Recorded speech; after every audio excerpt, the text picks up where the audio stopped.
We got a developing situation. Caleb Williams, the Chicago Bears, and now Nick Saban is involved. 3 questions for you to answer today. Teed up by X Golf, coming to West Palm Beach, changing golf forever. X Golf WPB on Instagram.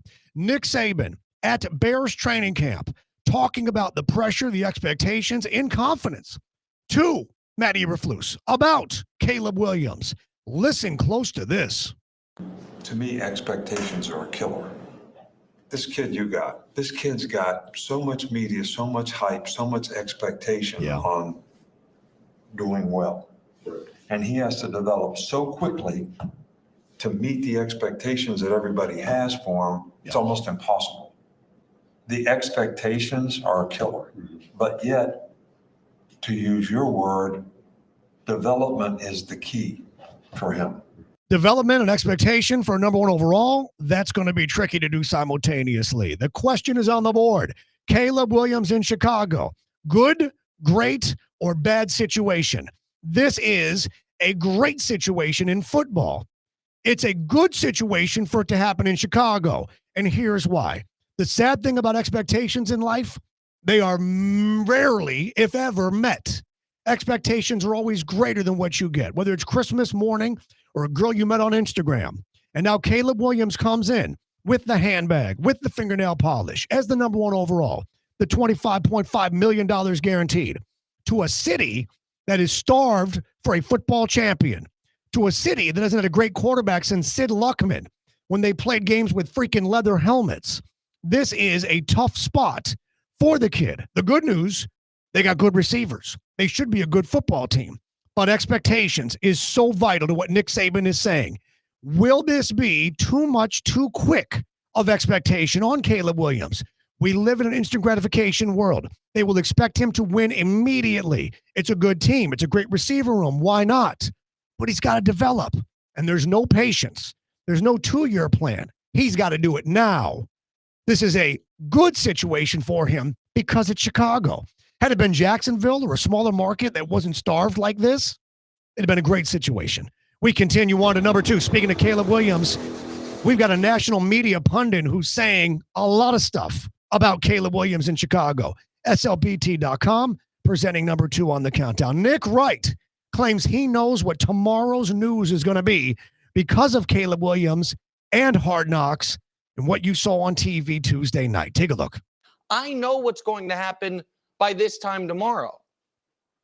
Everyone's going to be wanting to flirt with the Bears to the Super Bowl take. So I, like any wise man would, need to, metaphorically put a ring on the take. Oh, wow. To make sure everyone knows. Everyone knows where I stand and where we stand. This was Nick Wright before he saw Caleb Williams and the Chicago Bears in episode 1 of Hard Knocks, streaming now on Max. So he wants to own this take. He's telling you right now, because I know what everybody's going to do. I got to be there first. I can let you know that I was the dude who planted the flag on this. So what exactly is this take from Nick Wright on the Bears and Caleb Williams this season? Watch this. So I am here to say, after a long courtship, a few lovely dates, and a really transcendent weekend, I'm ready to move from the flirtation stage to the commitment stage. Wow. And I am picking the Chicago Bears and Caleb Williams to win the NFC. What? And to be a rookie quarterback representative in the Super Bowl. Wow. What did he just say? Question is on the board. Does Nick actually believe the Bears will win the NFC?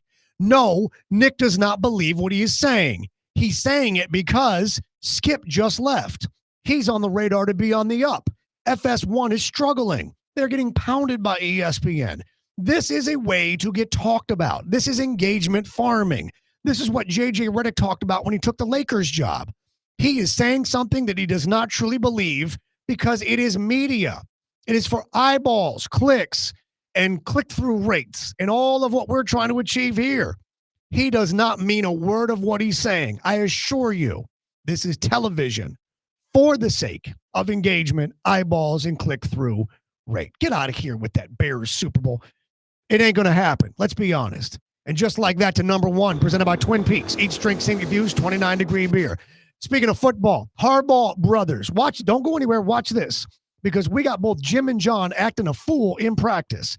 Jim Harbaugh, you're 60 years old. What are you doing, kid? Look at this. Now look at, he's pulling the sled, but why are there ropes behind him? Somebody's also pulling him. Look, see that? Come on, man. Come on. But still, you're 60 years old. You're 60 years old. Meanwhile, brother John is at Ravens camp. He's 61 years old. What the hell is this about? Watch this. What are you doing? He's running. He's diving. Head hits the ground, mind you. You saw that, right? And why are they spraying him down like it's a wet t-shirt contest? What the hell is that all about? Shouldn't the hoses be on the ground? Yeah, let's go. Shouldn't the hoses be on the ground? Why are the hoses on him? I'd watch that video back if I was coach and see who's running laps. Questions on the board. Which is more impressive, John or Jim? John Harbaugh is 61 years old. He's running. He's diving. He's smacking his head against the ground, recovering fumbles. Jim Harbaugh is on the sled. He's pulling, but you saw the ropes are pulling him. John Harbaugh wins yet again. The Harbaugh battle, the brothers, the Harbaugh. This is Harbaugh Bowl 2, mind you. Head-to-head, he's 1-0 in the Super Bowl against his brother. Hit like, hit subscribe, but most of all, comment. Tell me where I was wrong. We'll read those back. And remember, well, every day above ground is a good day. Some are just more questionable than others. Say goodnight to the bad guy. We'll see you tomorrow.